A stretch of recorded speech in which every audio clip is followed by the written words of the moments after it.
Good morning, everybody. First, let me say thank you to our corrections officers here, the leaders in our correction system. Thank you for your work. Thank you for your service to the people of Illinois. Thank you for keeping our citizens safe and helping our offenders find a better path for the future through rehabilitation, mental health treatment, job training. Everybody deserves a second chance. Everybody deserves a chance at a good life and being productive citizens here in our state. You do the good Lord's work. Often your work is difficult, it's dangerous, and too often it's thankless, and I'm here to say thank you. It's a privilege for me to work for you. God bless you.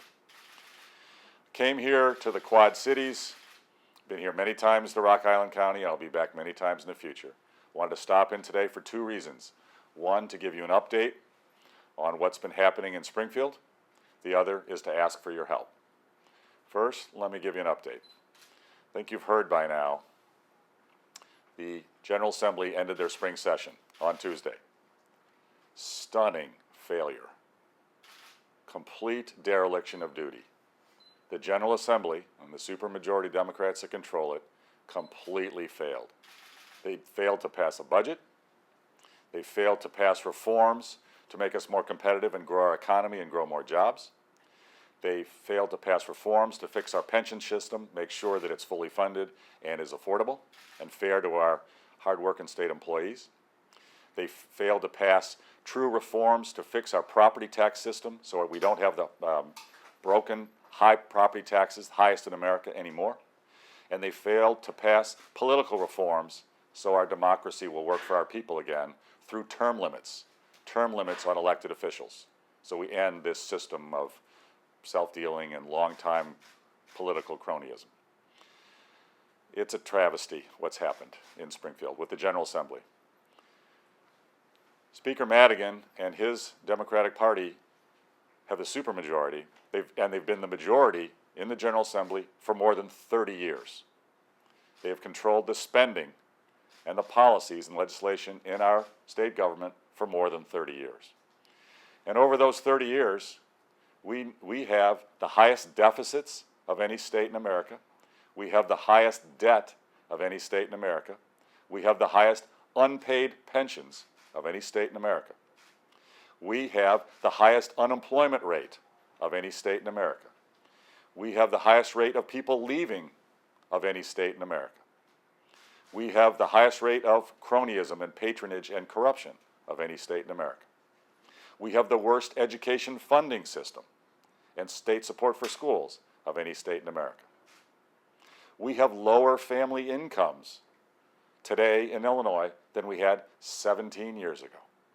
We have been going in a fundamentally wrong direction, tragic direction in our state under Speaker Madigan and his Democrats for years and years, and we have got to change direction. Now, we've been working with them in good faith for over the past year, trying to get a balanced budget, no more deficits, a balanced budget. We've tried to get reforms to make ourselves more competitive so we can afford to be more compassionate for those most vulnerable among us. Reforms to grow our economy, protect our taxpayers, fund our schools more properly, more appropriately, and end the corruption through term limits and fair maps. We've been negotiating in good faith, and we've made great progress. We've had working groups going for months, and Democrats and Republicans have come very close to compromise for a balanced budget with reforms. But Speaker Madigan saw that Democrats, without his authorization, were making progress, coming to agreement to make reforms, and he put his thumb on the process a few weeks ago. He inserted himself in the process and stopped it. We objected, he relented, and he allowed the process to continue, but he inserted several of his most senior lieutenants into the process, and they've specifically slow-walked the process, and progress has really gone sideways for the last couple of weeks. And then, unfortunately, last Friday, President Cullerton was very candid. He said they don't want to do any compromises or vote on any really balanced budget until after the November election. They don't want to do anything until after the election. That is tragic, and it's wrong. We shouldn't let politics and electioneering get in the way of doing what's right for the people of Illinois. He was very blunt about it. He said nothing, no reforms, no changes until after the election. I think he's hoping that they do well enough in the election they don't have to make any changes. They like the status quo in our state. It's a travesty. So we said, okay, if we're going to do nothing until after the election, then we've got to take action to make our schools open and safe, and to make sure that our essential government services, like our correction system and our healthcare system and our government operations and our universities, can continue to function and continue to provide the essential services that the people of Illinois need. President Cullerton was candid in our meeting on Friday. He's specifically been trying to hold up government operations funding to use it as leverage. He wants to create a crisis in our government operations, in our correction system, to use it as leverage to force the unbalanced budget and to force a tax hike. He's very candid about it. He was also publicly stated, I don't know if you saw it, we'll send you the record. He publicly stated he doesn't support funding our schools unless there's a major change in the school funding formula and there's a major bailout for the city of Chicago. He said it publicly. They're trying to hold our schools hostage for a massive unbalanced budget and a tax hike without reforms, and they're trying to hold our government operations and our correction system and our healthcare system hostage for a major Chicago bailout and a massive tax hike without reforms. This is wrong. So here, we're here to ask you, here in the Quad Cities, you have some representatives, you have some senators who in this part of the state who are part of the Democratic supermajority. Please reach out to them, especially your representatives here. Ask them to stand up and do what's right for their district here in Rock Island County and in Northwest Illinois. Don't do what's right for the Chicago political machine. Do what's right for the people of the state. Do what's right for the people of this district. Stand up to Speaker Madigan and tell him no more of holding hostage for our schools or for our government services and our correction system and our government operations or our university system. No more hostages. Let's get a balanced budget and let's get reforms. Please ask your representatives who are in the Democratic supermajority to stand up and do the right thing. Now, we've introduced two bills, and we can get you the bill numbers from our staff so you know, and you can ask your readers, your listeners, to make phone calls or weigh in. Two bills. One, to make sure our schools are funded and can open on time, because that is essential. Our teachers deserve it. Our students, our parents deserve it. We've introduced a bill to fully fund K-12 education for the first time in 7 years at the full foundation level. No more proration, no more cuts.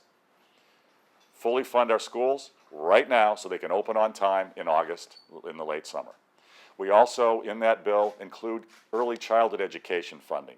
We believe that early childhood education is essential for low-income kids who need child care and deserve to have an education component in their child care so when they get to first grade, they're ready to thrive and do very well. That's their chance at the American dream. We need more money for early childhood education for low-income kids who need our support. That is essential. It's morally, it's the right thing to do, and that's part of our education funding bill. More money for early childhood and more money for K-12. Get it now, pass it, so our schools can open on time.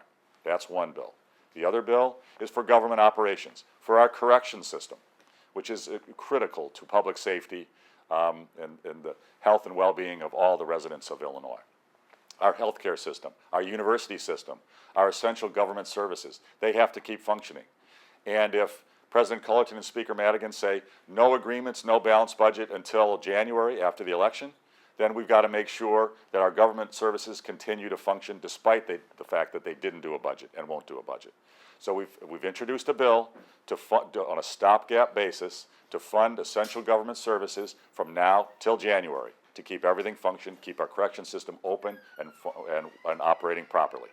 We've introduced this bill for government operations. We're asking the General Assembly to pass it right now. Don't hold government operations hostage. Don't hold our correction system up as a pawn in a political game.